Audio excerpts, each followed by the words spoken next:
So you're just starting out in radio? You want to know what radio to buy?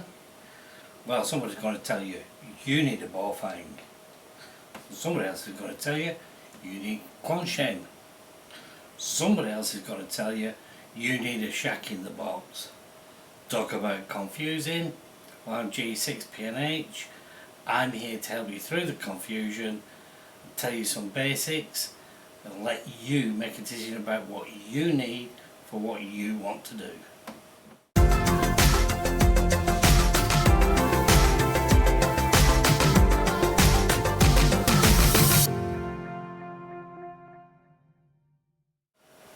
Knowing what to buy can be an absolute minefield. There's all sorts of different kinds of radios out there, but they fall into three main categories. We'll have a look at each category. We'll go through them. I'll explain each one.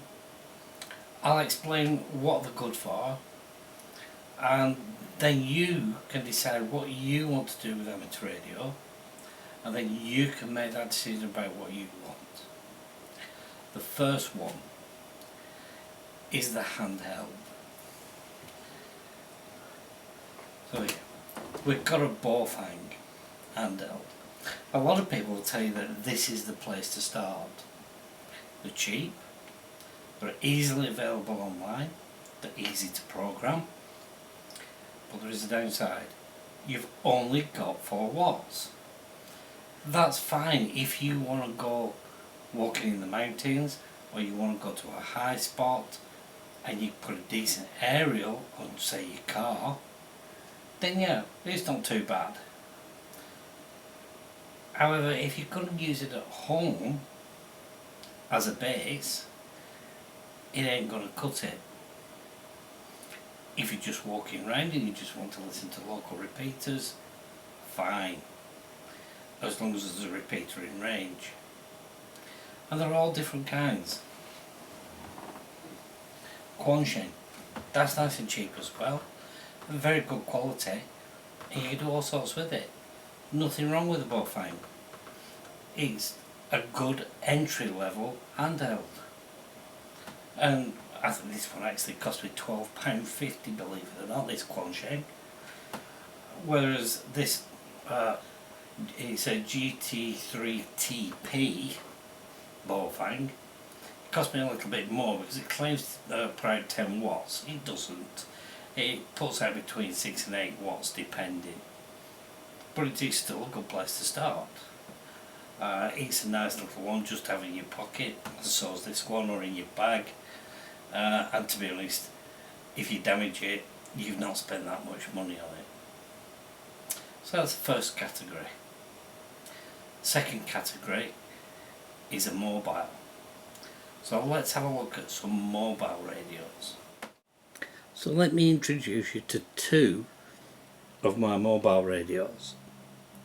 Now you notice that these are actually at home, and I'm using them as base radios. That's because mobiles are a bit more versatile. On the bottom I've got a Yaesu, and that works purely on 2 meters. It's got a nice display, and the one on the top is an Anytone that works on 4 meters, and again that's got a nice display as well. If you look at a handheld, a lot of the cheaper handhelds don't have quite as nice display. If you want a better display, you're spending serious money. Whereas the Anytone on the top was just round about £100. The Yaesu, however, cost me at the time £150. Having said that, you can also get dual band mobiles, and I bought an Anytone one for the car, which was smaller than these 2, and that cost me about £85, including postage and packaging, and a data cable to program it with. Now if you look at both of those carefully, you'll notice I have a fan on the top of each of them. The one that I bought to put in the car, which is another Anytone, also has a fan on top of it. This is because they can put out quite a bit of power. The Anytone on the top puts out around about 50 watts maximum. The Yaesu on the bottom puts about 75 watts out at its maximum. If you're having a decent conversation, it's going to get quite warm. So a tiny little fan to go on just to keep them cool really does help. Now, let's go and have a look at the third category, which is a proper base station. So this is my base station. This is one I like and I like using it. It suits me. It's a Yaesu FT991A. There are other makes available like Icon or Kenwood, but I particularly like this one. I find it easy to use. Now the advantage of these over the mobile ones is it's got more features on it. You can do more things. So if you can see the screen there, I can see when anybody's transmitting, and I can see anybody transmitting at frequencies either side. At the moment 2 meters is quite quiet, so we're not seeing anything coming up. It's also got a desk mic. You can just see that in the corner of the screen at the right hand side. That of course is an optional extra. But if you look at some of the other videos that I've done earlier, you'll notice that this 991A also plugs into computers. So I can use it for things like FT8 or SSTV. And it makes it very handy, very easy to use. Now this being a shack in a box means that it actually runs right down to 80 meters and right up to 70 centimeters. The only band that it really misses out is 4 meters. Some of that is due to the fact that 4 meters is more peculiar to the UK. So why would you choose a base station?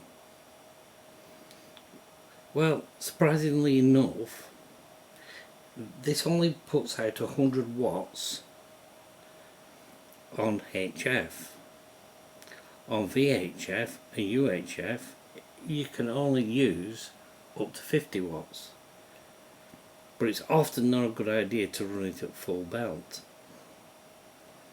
So if you notice from when we were looking at the mobiles, I also have a linear amplifier for VHF. That stops it from overworking. But again, I haven't really answered the question, why would I want one of these? It means I can play around. It means I can use different frequencies. It's got an automatic antenna tuner unit on it. It means I can use that as well. So I can use a single wire if I really wanted. As it is, I like to use 10 meters, 6 meters, 4 meters and 2 meters. So this will do my 10 meters very easily. It'll do me FT8 on 10 meters, it'll do me SSTV, it'll do upper sideband, it'll do the FM and even the AM. It won't do the 4 meters, so that's what I've got the Anytone for.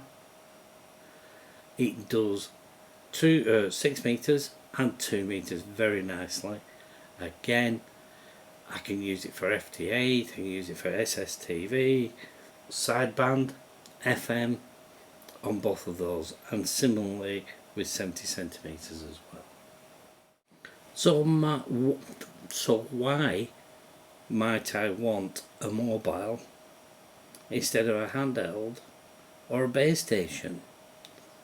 I know I've just flicked to the base station and then flicked back to the mobiles, but at this point it's perhaps a good idea to point out that the mobiles are somewhere in between. If you really wanted, these two mobiles will run on low power. They'll run on 5-10 watts. That means you could take a battery pack and you could do some solar with it quite easily. The only thing you're worried about is the weight. However, they'll also go in your car, and there are some available for your car which are a lot smaller. The one I've got in the car, it is a lot smaller, and that will also run on 10 watts, so that I'd quite happily go in a backpack with a decent battery and a decent aerial to put up. You can walk up to high ground, or you can drive up to high ground, and you can either work low power, medium power or high power. So mobiles can be quite versatile. The only downside to them is they tend to be dual band, quad band, and they tend to be FM, and there's very few which are multi-mode. That means using SSB, CW, as well as FM. There's very few of them about now, although there are some older ones that still existing. So there's a quick overview. Hope that's useful. However, there's something else as well. You need to know what questions to ask, and basically you need to decide what you want it for and ask whether that's suitable for you. For instance, the Baofeng, brilliant radio, nice and cheap. That's what people will tell you. People will say to you, that is a good starting radio. That is a good entry point. Not necessarily. If you want to put it in your car, that is not a good entry point. A good entry point might be an Anytone and a little one. So you've got to ask the question, what can you use this for? When people come to you saying, buy one of them, what can you use it for? Another question you want to ask is, how much power will it put out? If it's only going to put out 4 watts and your license will take you up to 25 watts, then you might as well buy the 25 watts and work a little bit further, especially if the radio's a good receiver, which is another question.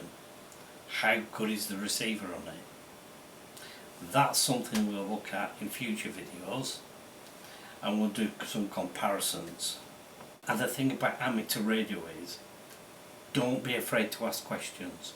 There are no stupid questions, and you can ask away, and you might be quite surprised. People who've been in the hobby for years and years might turn around and say, well, I don't actually know, I'll be interested to find out myself.